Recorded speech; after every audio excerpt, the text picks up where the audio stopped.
to dismantle that myth of the starving artist or the starving writer and say, actually, there are tools that can align with your values, tools that are feminist, queer, and anti-racist that can help you live according to your values, be able to pay all your bills, and also, take vacations and rest and be able to revel in joy. That being a writer doesn't just mean that you have to be broke and like writing with a broken typewriter in a graveyard sipping a glass of scotch. It can mean that you write in this beautiful, abundant community that I call subversive scribes, and that you can write and market your work and be a business owner or an authorpreneur in a way that aligns with your values. I am so excited to have Angela on today. I cannot wait for you to meet her and hear about her book and her book tour and her life and her journey and her family and just all of the things. So I'm going to have her introduce herself and tell you just a little bit about her. Thank you for having me. I am Reverend Dr. Angela Yarber, an 8-time award-winning author and publisher at Tehom Center Publishing, which is a feminist and queer press publishing, prioritizing publishing BIPOC writers. And I'm incredibly excited to be here talking about my book, Queering the American Dream, the publishing company, and also what it means to survive and thrive as a marginalized person living in the U.S.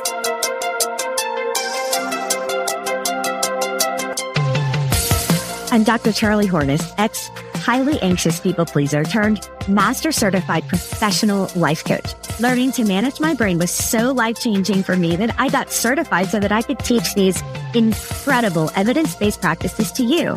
Are you ready for massive change? Let's go. And just real quick, you said BIPOC. Maybe you could tell folks what that is who may not be familiar with that language. Absolutely. So at Tehom Center Publishing, we really prioritize working with feminist, queer, and BIPOC authors. And that means Black, Indigenous, and people of color. So those who have been historically underrepresented in the publishing industry. That's such great work you're doing. I'm so excited about that. And, just a little caveat. This is not a show about politics. There's so many better people out there doing all that kind of stuff. That's just like not my jam, right? But my whole theory is, are we talking about human dignity? Are we talking about kindness? And I really feel like that's also one of the huge things that you represent out in the world and in your writing and this movement. I think a lot of people are going to glean a lot of wisdom from everything you have to share with us today. Real quick, would you tell us about your book, Queering the American Dream? It's the coolest title. Oh, thank you so much. So absolutely. Queering the American Dream began the day the Supreme Court ruled my marriage legal.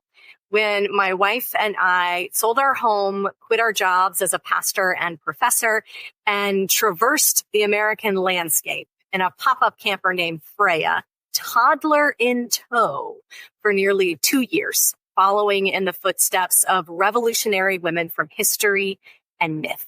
And tell us, who are some of those women that were inspirations for the book? I'll give 2 examples that are, it's hard for me to pick a favorite, but these 2 are probably tied.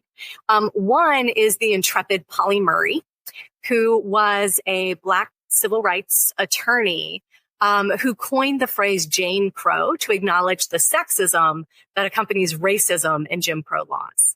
And just has this thrilling story. I would love to go into more details if we had time. But what's even more amazing about Polly Murray is that in her 60s, she ended up being called to ministry and went to seminary, became the first African-American woman ordained an Episcopal priest, and presided at her first Eucharist, which is the religious word for communion or the bread and wine, at the church where her grandmother, who was previously enslaved, was baptized.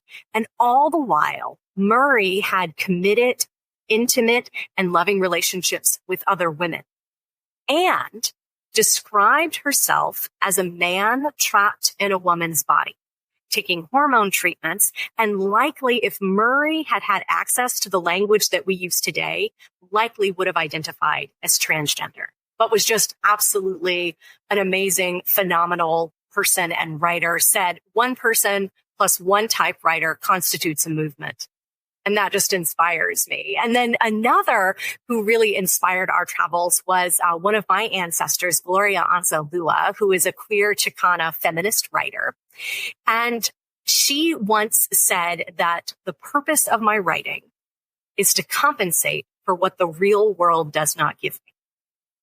And so when I think about what the real world has given marginalized folks, I think about the compensation work that you do here on this podcast, that I do in my writing and through my publishing company, that Gloria Anzaldúa and Polly Murray and Audre Lorde and Frida Kahlo and so many others who guided our travels do in the world.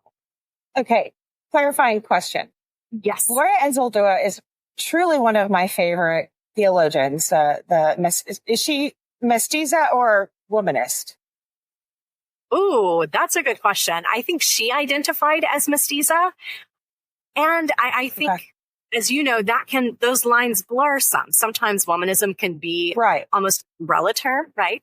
But since she talked about new mestiza consciousness, I would think of her in that realm. She's also the first to use the phrase spiritual activism, which I really love, because a lot of people ignore the spiritual elements of her work. So I'm thrilled that you love her too. My favorite quote is about the borderlands. And the reason I bring this up is because I grew up in Brownsville, Texas, which is the border, and borderland work and theology is one of my jams. In her book, La Frontera, she says the borderland is like an open wound that grates upon itself. And she has that beautiful poem, Miraja, Miraja, it splits me, about the borderland and the scar down the center of her back. Yes. I loved you already, and I now love you even more because that is something so close to my heart. Anyone that's interested in borderland work and theology, we'll put some stuff in the show notes, some books. I definitely heard Gloria's books, who is just one of the best writers. I think the reason I'm jumping into that is because this is the stuff that you're publishing. Can you talk about the publishing? Sure. So I started Tehom Center Publishing in 2023. I started it because after publishing 8 different books with 4 different publishing companies, I realized that most traditional and independent publishers, even though some of them are lovely, just don't often get the nuances of what it means to be queer and feminist, and especially when your work intersects with spirituality or social justice. And they definitely do not know how to market us. After I had one negative experience with what I think was a predatory publishing company, and then positive experiences with the other 3 publishers. But the more I thought about it, the more I thought, this can't just be anecdotal. This isn't just my experience, right? So I started doing some research, and I learned that books published by LGBTQIA plus authors only account for 16% of published books. And even worse, only 11% of published books have BIPOC authors. And so I, like Anzaldúa, wanted to compensate for that, wanted to offer a corrective. And around this same time, I also had 2 dear friends who are smart, savvy businesswomen. These aren't women who would normally be like gullible or taken advantage of, right? Each of them ended up spending $40,000, like 40,000 on a hybrid publishing company that essentially promised to help them write and publish a book and then leverage that book to build a business that would make them millions. And you probably know where I'm going with this. Both of these folks are now $40,000 in debt. They never even earned enough to cover their initial investment, not for lack of trying or not because they aren't brilliant, but because they signed with what I believe is a predatory publishing company. There are good hybrid publishing companies out there, but it's hard to distinguish. And what made this one so egregious is that I think that they prey upon women and other marginalized people with the promises of wealth, because we have been historically marginalized from achieving wealth, and particularly generational wealth.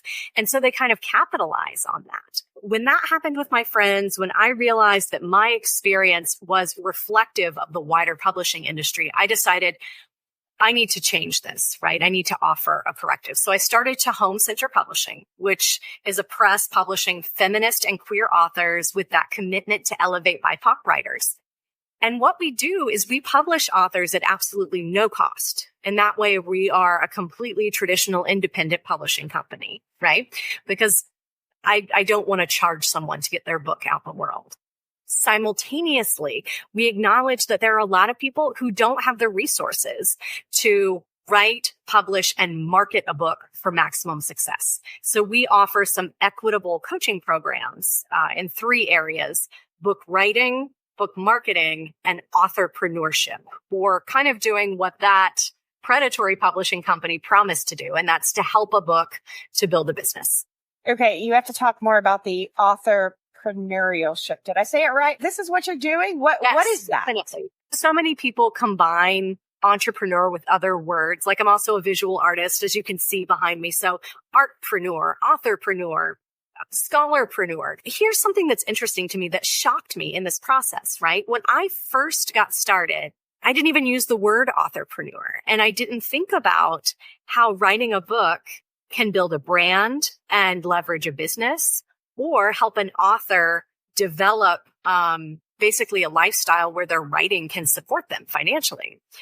But the more I started doing research, and especially into Rachel Rogers, who is a Black feminist woman who wrote the book We Should All Be Millionaires and runs the company Hello 7, the more I realized that as much as I've been an activist for my whole life and always been like, rage against capitalism and smash the patriarchy, I still believe those things. And capitalism is the framework that we live in right now. And women and other marginalized people need to have access to financial wealth and abundance in order to live the thriving lives and the abundant lives that we should be able to live. And it's been mind-blowing to me the way writing and publishing books can help people do that.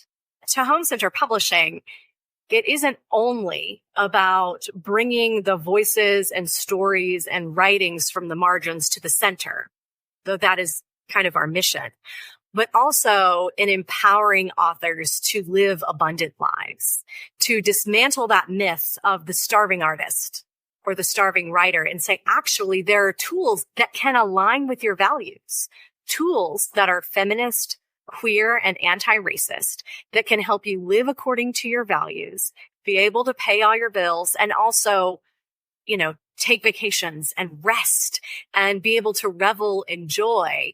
That being a writer doesn't just mean that you have to be broke and like writing with a broken typewriter in a graveyard sipping a glass of scotch. It can mean that you write in this beautiful, abundant community that I call subversive scribes, and that you can write and market your work and be a business owner or an authorpreneur in a way that aligns with your values. I know that you did a travel program with authors this past year. Is this part of what you're talking about, this abundance and creativity? Can you talk about that program? I'm sure people would love to hear about that. Sure. So one is I partnered with another one of our amazing authors, Kate Evans, who's the author of Wanderland, Living the Traveling Life. She's a retired creative writing professor. But what's interesting about her story and her memoir is actually that she retired early. She was in her 50s and lives nomadically by house sitting. And so she travels all over the world, house sitting for other people and writing. And so the two of us partnered together and led a really beautiful luxurious writing retreat in Baja, Mexico. So we had 17 different writers come together. Some, yes, we offered some scholarships, because we want all of our programming to be accessible. It was a really transformative experience. And we also offer things like that where we put together a program where you can do a writing retreat from the comfort of your home. because not everyone has the luxury of a passport or being able to afford an international flight or something like that. And so we try to offer a variety of things so that no matter where you are in your writing journey, your financial journey, that we can have opportunities available. That's amazing. I'm pretty sure I'm going next year so that I can have a quiet place to write my book. Save my seat. I'll be there. We're going to put all the links for all these amazing things in the show notes so that you can find all of these incredible programs. I have one more question about publishing. Can you tell us about what Tehom means? Absolutely. And I'm so glad that you asked that, because what's interesting is that Tehom Center started 7 years ago and the publishing company only started about a year and a half ago, right? But Tehom is the Hebrew word for deep or depth. And it's the word in the Judeo-Christian creation narrative in Genesis that's used for how the world is created out of the watery depths of chaos, essentially. For us, going to the depths of our souls, going to the depths of social justice is really important to who we are. And there's also a subversiveness, I think, that's why I asked you to this word, because instead of sort of like ex nihilo, which is entirely male-centered language, right? When we hear stuff like that, we think of, the God in the universe that looks like Santa Claus, right? The white guy with the big beard and, you sit on his lap and you pray for your Christmas list. And then if you do it all right, you get it right. And this is more, there's a gender fluidity to it. It absolutely knocks down the whole white hetero patriarchal perspective just from the title of your company. People heard you say in the beginning, the Reverend. The title of your book is Queering the American Dream. So I need you to talk about those two things because Absolutely. I'm sure people have a lot of questions. So I want to hear this story. How does a woman write a book called Queering the American Dream and also have the title The Reverend? Because that's going to blow a lot of people's minds just right there. What does that mean? It is. So it's a meandering story, but in brief, what I'll say is over 20 years ago, I was ordained as a minister in the Baptist tradition, believe it or not. And even though I have since left that tradition, the tradition of my ordination, I have held on to my ordination. I say that I hold my ordination with an open hand. That if my tradition were to call together a synod and revoke or take away my ordination, then I would say, okay, I'm giving it back. But the reason that I keep it, even though my belief systems have changed, even though I'm no longer serving a church as a pastor, which I did for 15 years, is because there are not very many people, and particularly queer people, who have seen another queer, half Mexican American woman with a PhD in the pulpit. And there are so many LGBTQIA plus folks who have been hurt and traumatized by the church. So many women who have been hurt and traumatized by the church. And for them to be able to see that there is someone who has survived that and who is still permitted to pray on their behalf and preside at communion or marry them or bury them or baptize them or whatever that might be, even though those aren't things that I practice very regularly anymore. But what I believe in, what I talk about some in Queering the American Dream, and what I just talked about a lot on my 10-week book tour, where interestingly, 10 of the 14 stops were in churches, where they invited me to preach about queering spirituality. And so what I'll share in brief is that for me, part of keeping that title and keeping that connection to faith or spirituality is to say that queering the American dream is a lot like queering spirituality, in that it proceeds in three parts. The first is that in order to queer spirituality, you have to recover from religious trauma. The second is that you've got to restore the voices of queer saints that we have either excluded, erased, forgotten, pushed to the side. And then the third is to really reimagine spirituality altogether. And queer folks have been quite adept at doing this over the years, whether it is the symbolism embedded in the pride flag colors or in thinking about renaming ceremonies for our trans kindred as similar to a baptism or a mikvah, that we have these sacred spiritual rites embedded in who we are because, like you said with Tehom, it's innately subversive and saying, here's what the world has created, and here's what we're going to do to subvert this and make it welcoming for all people, and particularly people at the margins.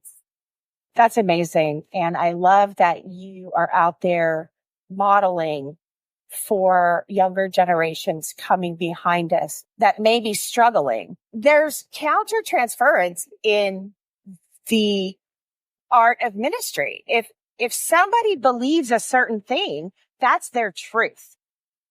And I'm bringing this back to the spiritual injury piece that you said.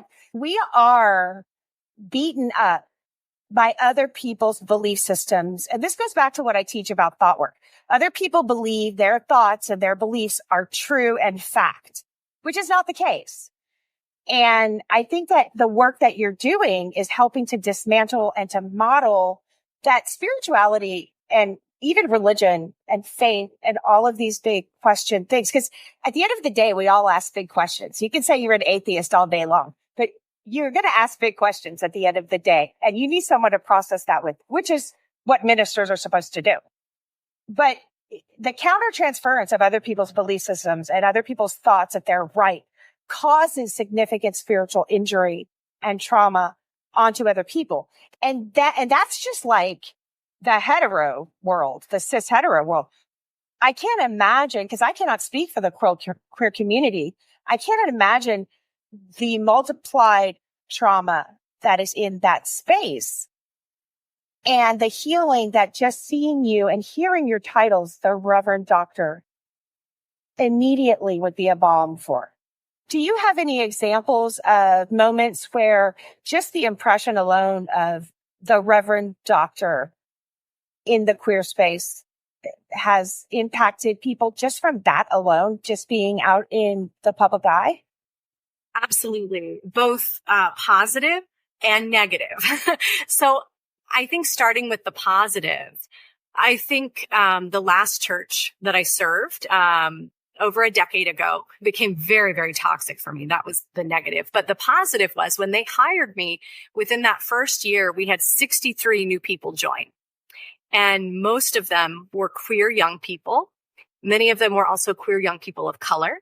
And there were some who were commuting over an hour from rural North Carolina because they said, Sunday is the only day of the week where I can be gay all day and I'm not going to get hurt.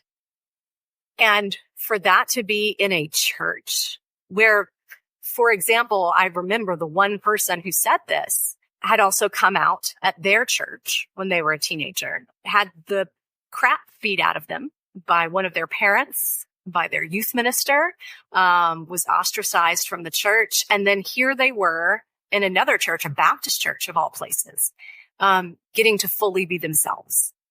And so I see that happening.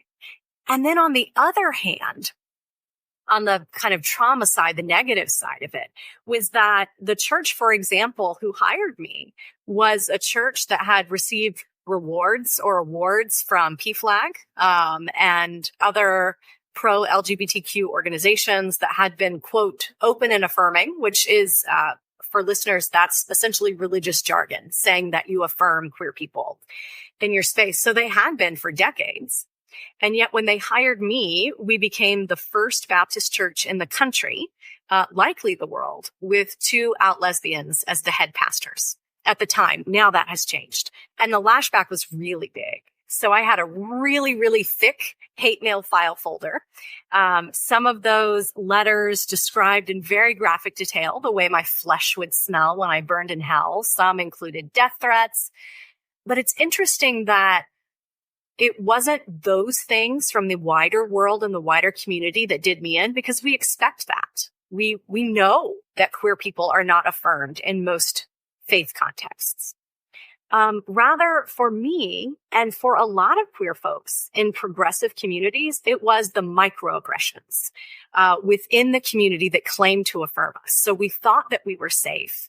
And then, as I detail, when this book starts, Queering the American Dream, it wasn't long before, a deacon was throwing an offering plate at my head. And I'm being 100% serious about that. That the community wasn't able to embrace and claim, hey, you know what sets us apart and makes us unique and radical in our spirituality? We got 2 lesbian pastors. Like, that could help them grow. But instead, to be like, well, don't say that. And so people who were worried about being perceived as the gay church, or worried that straight people wouldn't feel included, or, set it up like it was this reverse example of homophobia. And for me, that's what really took a toll on my mental, physical, and emotional and spiritual health. It wasn't the outside stuff, because I was prepared for that. It was the internal stuff. The people that are doing the microaggressions and the implicit bias, they may very well be trying to be open and affirming. But at the end of the day, they have been so steeped by our culture and socialized into patriarchy. People still think that in the back of their minds, and they still have all these quotes in the Bible about homosexuality in their minds. Would you say that when you walked in, and when other people often believe they're walking into what they believe to be an affirming, whether it's BIPOC, it's queer, it's feminine and feminist, you have to be on your guard. And our job is to equip people to understand you're not walking into an affirming place. You have to be equipped to understand that this is now underground. It's not in your face. Right. And that makes it harder, because if I were to walk into your average Southern Baptist church, say, I know I am not welcome. My family is not welcome. My wife is not welcome. I know that going in. I know they're not going to invite me into their pulpit, right? And so I know how to defend myself, or I know, don't go in that space. I'm not welcome there. But in so many other spaces, I think of this classic story. I remember overhearing someone at a denomination that really hung its hat on the fact that it ordained women. Like, that was their claim to fame, right?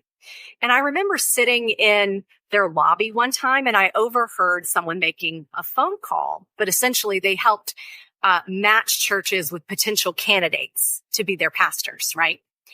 And a church had called in. They said, oh, we're looking for a pastor, da-da-da. And she said, great. Are you open to women applicants? And they said, well, we affirm women in ministry, but we're just not ready for that yet. And this was her response. Well, they're cheaper, right? Like, you can get a woman and you can pay her less. And then when things don't work, they blame it all on her, right? And so I think that there are a lot of organizations and faith communities that want to think they are affirming, be it of women, of queer folks, of having a variety of races and diversities present. But then when they hire someone like that and things start to change, what they want to do is just treat that person as a token, rather than creating an entire system where people like that can thrive. Tell me what you personally think about this. I can only speak from my own social location. That's what I was taught in seminary. Basically, I'm asking you, is it okay that I don't try to straight explain to people outside of my social location? I mean, I think you can never straight explain to a queer person. Just like I can't white explain to a person of color. There have been some recent ethicists like David Gashi, for example, who had historically been against homosexuality and thought that it was a sin. And then over time changed his mind and wrote a book about it. And now all these churches are coming out of the woodwork and paying him good money to come and preach about it and speak about that. And what I think would be the best thing to do would be for him to be like, I appreciate you getting my book. Here's a list of 10 different queer people that you could invite to come and speak instead of me, the straight white man. And so I think as long as we're passing the mic, but by no means am I an expert on this. But I think for me, part of even founding my publishing company was that I wanted to say, it's not just about me and my own books. It's about me passing the mic to all these other authors and saying, you tell your story in your own words. And I will be behind you, cheering you on, championing your book, making sure it's in the right Amazon category so that it succeeds and thrives. But the spotlight isn't on me in those instances. When I'm with my book, sure, put the spotlight on me. But when I'm publishing your book, your spotlight's on you and I'm supporting you. Well, good. That's really helpful. As many of you know, I am approved now because we have so much excitement on the channel on YouTube as an Amazon content influencer, whatever that is. I don't know. My kids think it's really cool. I don't know what it is, but I've got a place now where I can put everybody's resources in one storefront. The link is in the show notes and I have it identified by episode, Amazon, exciting influencer storefront thing. I'm such an old lady. Like, how is this happening? But my kids say it's a cool thing. So whatever. I'll put all of the stuff there that is relevant to the show. And, lots of people ask me about all kinds of recommendations and whatever. And all of you long-term listeners, from my one season, and all of you that know me in real life, you know that I'm obsessed with high fantasy and paranormal romance. And I do the new adult and adult books, not the YA young adult stuff. And it's always hard to find really good books. And so I've always got these great folks giving me incredible books. There's a whole billion of us. We're like the true crime people, except we're, into fairy love or whatever. It's a whole thing. So you can also find my TBR list there and also make recommendations to me. So I've got everything curated. I'm constantly updating it. Anything from I'm videoing all the time. And so I go through insane amounts of makeup and skincare products that keep me from, looking like I'm 8,000 years old at my ripe young age of, I'm not going to tell you. All of these incredible metaphysical and theological books that I've studied and that many of my guests and I refer to, the psychological research material.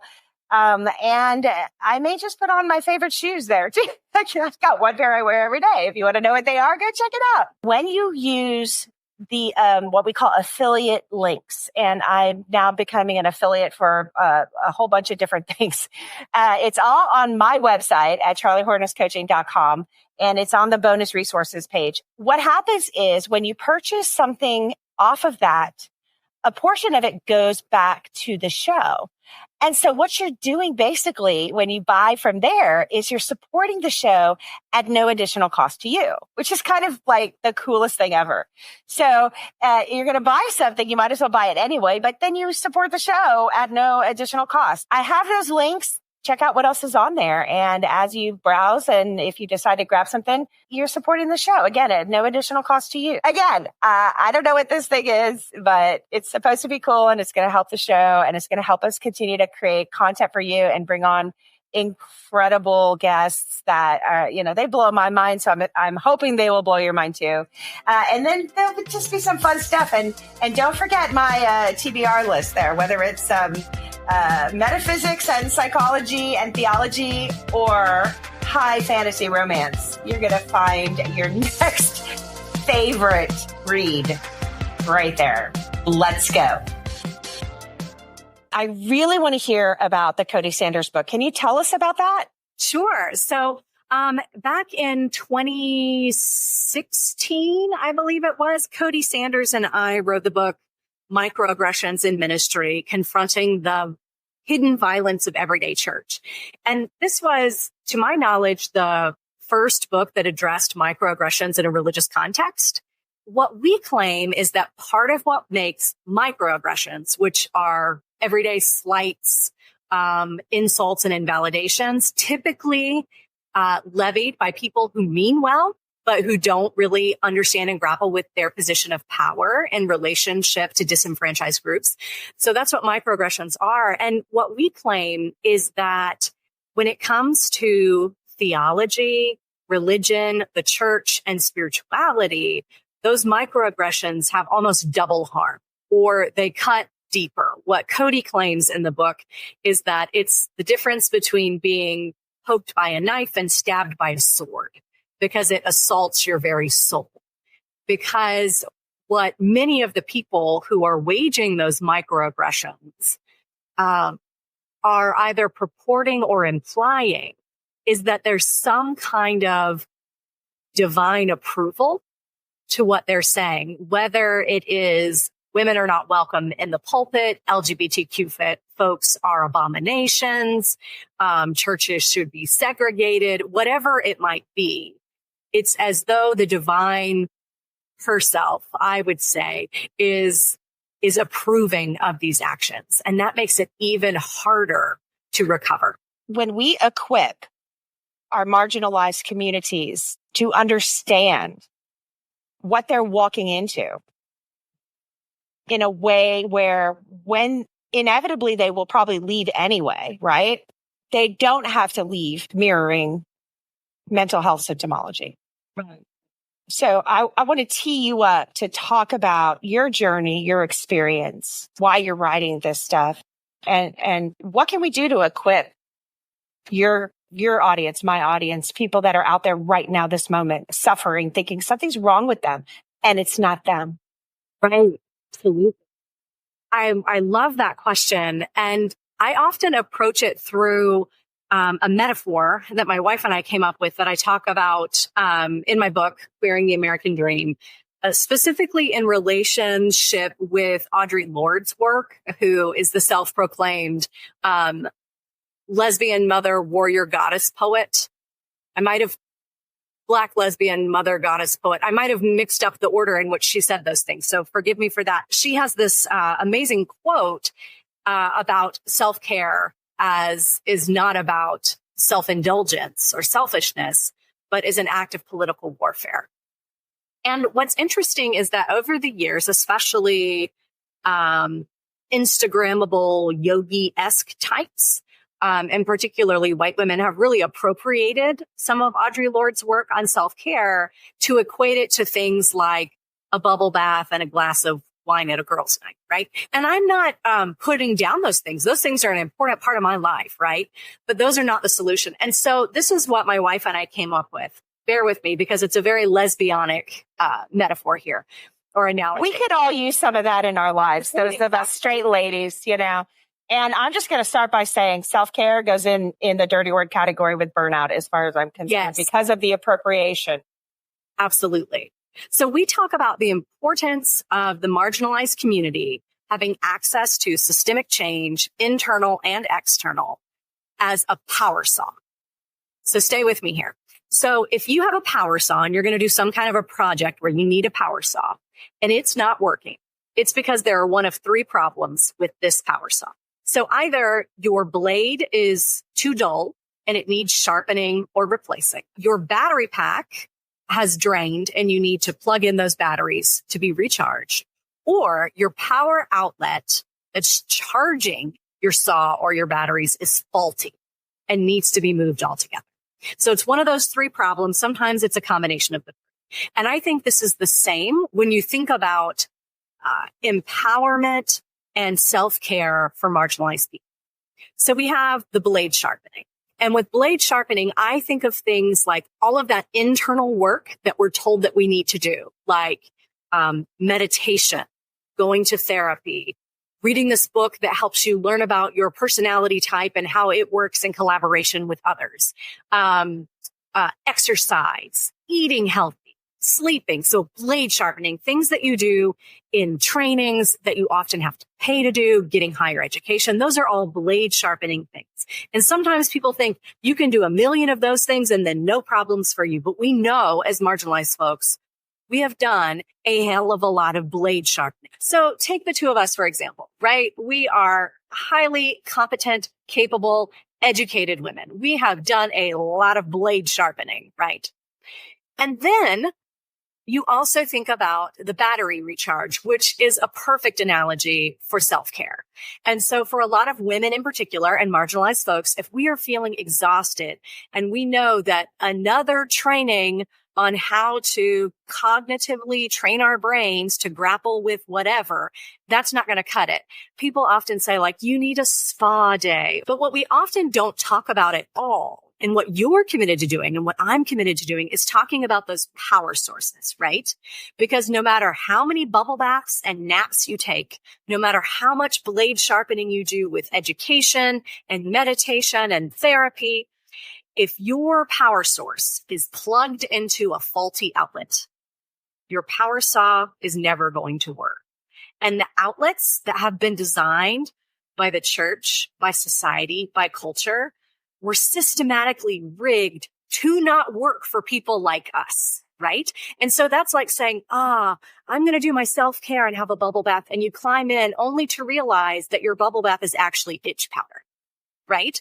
And so for me, and especially in following in the footsteps of Audre Lorde, you have to have all three of these in order to be functioning. Yes, you have to blade sharpen and be doing those trainings and that meditation and that therapy. Yes, you need to prioritize self-care. And people like Tricia Hersey and the NAP ministry have really shown us how to do that, right?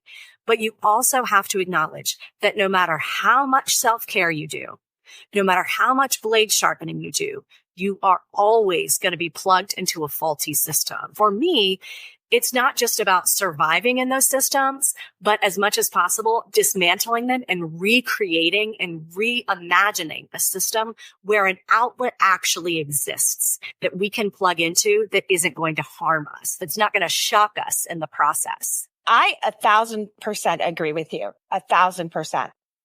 The systems that are in place are the issue. Yes. My argument like you said, diverging. My argument would be, I don't see in the student or the client that I have that I'm coaching, I don't see it changing within their professional lifetime. Because the people that are in control of changing it have no skin in the game.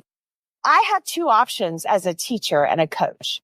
I can watch the system continue to eat alive exceptionally talented, brilliant, educated, called, passionate people because of other people's bullshit that's in their brain that they're counter transferring onto these brilliant people and leave them broken messes. Or while the rest of y'all are doing this incredible work of dismantling systems, I can equip these people. How, from your experience, what have you learned that got you through your resiliency and being this effervescent, joyful, genius, smart, out to change the world person? Because your story is not easy. I mean, I have to be honest, in the way you described these institutions and the church in particular in eating up called qualified, talented people. I mean, that is precisely what happened to me, right? I was eaten up, chewed up and spit out. But in the process, I did choose to leave. I mean, I compare it to like the Lilith and Eve story where Lilith chooses to leave, but how much choice does she really have? Right. So, I mean, there was that for me for sure. But, and I worked for probably 6 months, very hard with the leadership in the church that I was serving, to try and get them to address some of these issues. But ultimately, they lacked the courage to do so because it would have involved having to tell some people to leave or to tell them you can't teach Sunday school anymore. Because are you talking about the epidemic of Christian niceness? Yes. Yes. Yeah, it's like, no, Jesus wasn't nice. Jesus was kind. And Jesus would tell you if you're being an asshole. Okay? He's not going to be afraid that you don't think he's nice. Like, that's Christianity. But I digress. Well, and what is interesting about what I've done and what I ended up creating with my publishing company is that I've ended up creating an off-ramp for a lot of people. So this is why I appreciate your work so much, because you're helping people stay in the institutions. And that is part of what I do. That's part of what our Ministry from the Margins Books program does. But also there are a lot of people leaving the church, the academy, and the standard corporate 9-to-5. And I keep finding over and over that those are the authors that are coming to me, and I'm helping them to write and publish books as almost the starting point of their off ramp to leaving those toxic institutions and saying, you know what? Like, there are some people who can be equipped enough that they're like, I can stay in this institution because I don't give a shit, because I know when there's a problem, honey, it's not me, it's the institution, and that they can move through all that BS. And there are some of us who are like, you know what? I've been doing this long enough. I need my off ramp. And for me, I think that publishing and entrepreneurship can be that off ramp. What I'm hoping and trying to do with my publishing company is not just to equip individuals, but to equip them in the context of community. So like, I think if there's someone who wants to be able to stay and dive through the BS and be equipped, I'm sending them to you. And if there's someone who needs an off ramp, send them to me, right? And we can. I'm just going to say though, I want to go back quickly because I'm not trying to stay in the institution. So right. I don't want to sound like a hypocrite. I want to clarify, if there are people that want to do that, there are simple step-by-step solutions, but it is not the bullshit of, oh, we'll take this class. And yeah, women don't need to do any more work. Just like people of color and queer people don't need to do any more work. We've done the blade sharpening. But when you understand the science behind all of the awfulness that you're feeling, the stuff like, why are you staying up all night, losing sleep, making yourself crazy, ruminating over what you shoulda, coulda, woulda? I have a really easy answer for that, and it will blow your mind. It's because your survival brain, it's the neurotransmitters in your brain. It's your survival brain saying you have to stay a part of the tribe or the bear will eat you. They must like you. Even if you don't give a shit, you still feel that way if you don't understand why and how. And so when people hear you and I say this, well, you can just learn this, that, and the other, and you can stay in the, no, you can't. You cannot. Your brain doesn't work that way. I could tell you all day long, your brain makes you think that a bear's going to eat you and it feels yucky. And that's great. And you go, oh, I'm so empowered. Wow. And then someone comes and screams at you and the neurotransmitters cascade through your body and you feel horrible and your brain stops working and you're in fight or flight and you end up like me hiding under the desk when you hear dude's voice in the hallway. That information changes nothing. Nothing. But it does. It does validate, I think. Well, because yes. This is like fight or flight or freeze and fawn. What I would often do is go into fawning mode. And then the person who's gaslighting me, I'm like coddling them and encouraging them. And so I know the first time I ever read just a brief article about microaggressions, it was like a light bulb went off because I was like, oh, I'm not just making a mountain out of a molehill. I'm not. It's a thing. It's naming what it is. So what you just described, even though it doesn't change what's happening in your brain, it helps you be able to name it. Well, but that's the point, I think, is that when you come from this place of neuroscience, when I say to somebody suffering, when I have a queer client that doesn't understand why they can't stop fawning in the moment, why they can't stop freezing in the moment. And I say to you, this is why. It's your automatic nervous system response. And if I can tell you that's what's happening and there's absolutely nothing wrong with you, that changes that's the game changer. I think a lot about when people are equipped with that knowledge, they also have the capability to start forming boundaries around that. And so there are so many times when I think if the self that I am now had experienced some of the things that I experienced at my last church, for example, and I had been able to say, just look at the person and say, I hear you and it's clear you're really upset and I'm not going to tolerate this kind of behavior. So I'm going to let you go and take a break. And when you're in a better spot, then we can talk about this. And what has been wild to me, coming back to the neuroscience behind it all, is having 2 adopted children with disabilities and extreme trauma histories. And if my 7-year-old can turn to a grown adult who says that her behavior is weird when she has a really big kind of catastrophizing response to something and say, when I was a baby, my birth dad abused me so much that I had what's called a traumatic brain injury. That's the boundaries to be like, you can't talk to me like that. I'm not going to play with you anymore if that's how you're going to behave. And there are so many times that I wish I had had the courage when someone is literally screaming in the church office for me to just say, I'm not going to play with you if you're going to talk like that. I love that, because that's what the point of the coaching and the writing and the teaching is I need to teach you first. There's nothing wrong with you when someone comes at you and makes you feel like there's something wrong with you.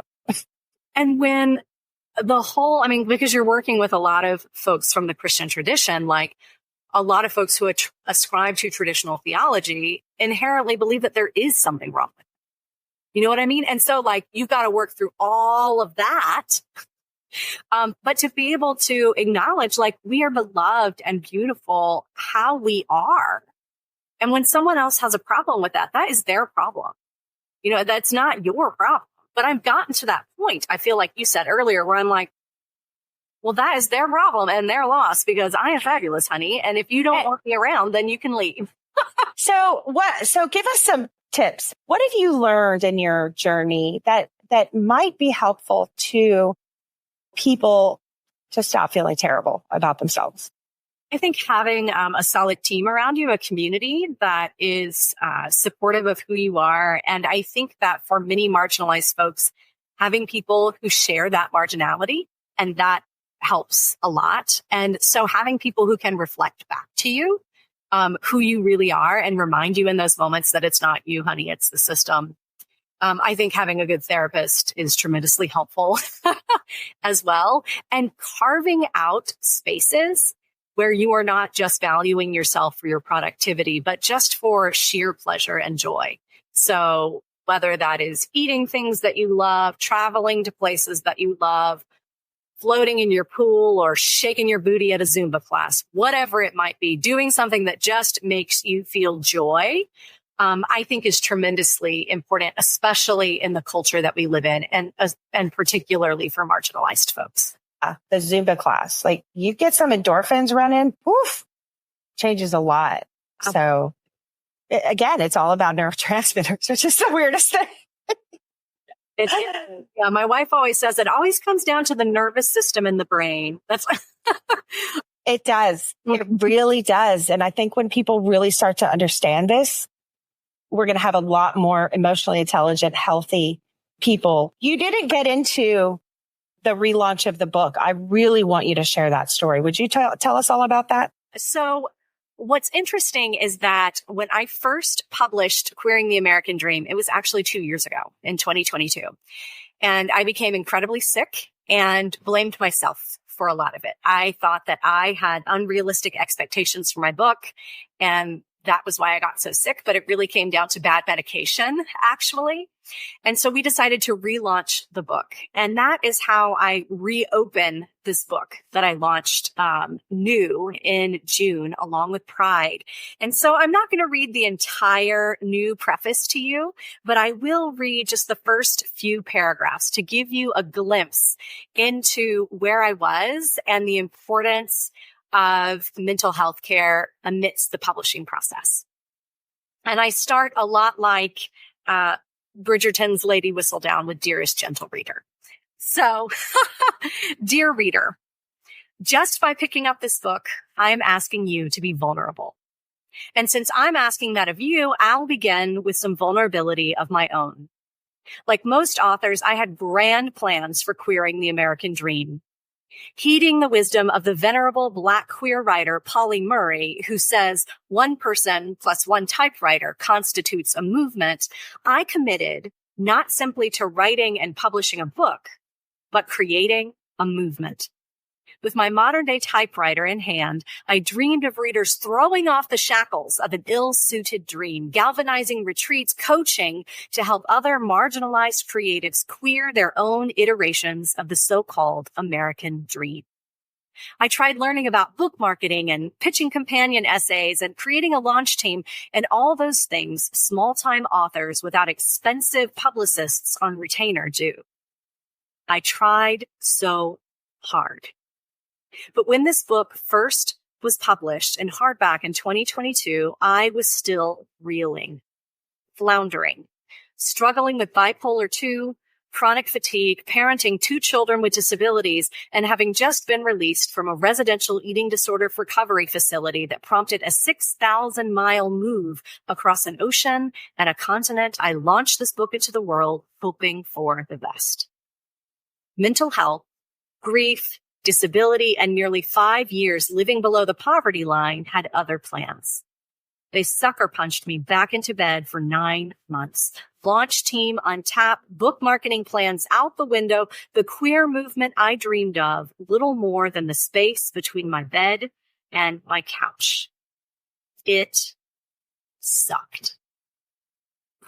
And then I go into sharing about how things changed, realizing that a lot of it came down to faulty medication, and that when changing my medication, I came back to myself, and I relied on the lives, legends, and legacies of the revolutionary women who fill my book, but also the revolutionary women who fill my life today.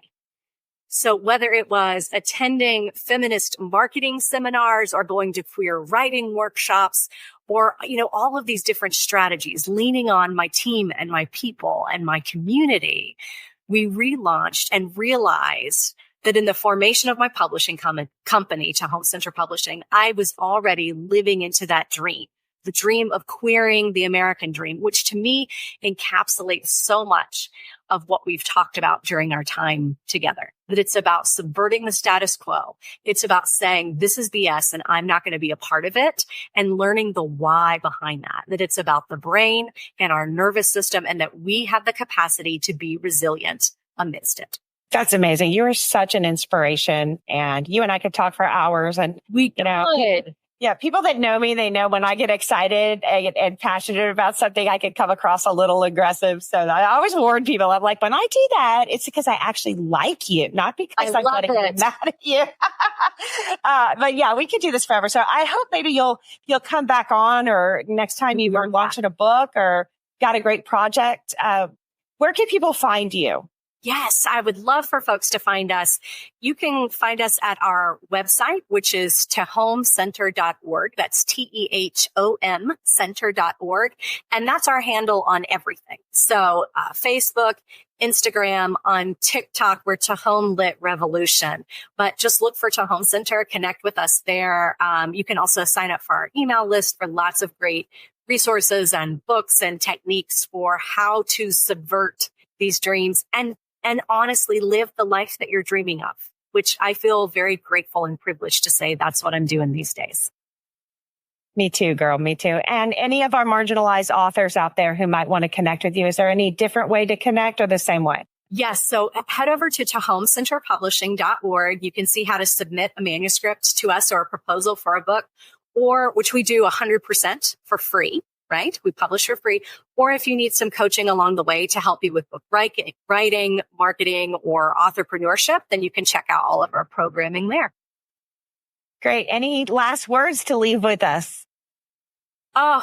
Something that I always say as an artist and an author and a former clergy woman is to spread your arms wide, hold your head high, because you are worth every inch of space that you occupy in this world. And the world needs more marginalized people taking up lots of space.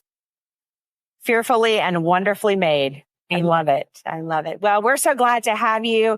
And I know you're super busy coming off this whirlwind book tour. And thank you for finding time in your super busy schedule for us today. And we look forward to talking to you soon. Thank you so much. I am so grateful for the revolutionary work that you're doing in the world. And I cannot wait to talk again. Yay, you too.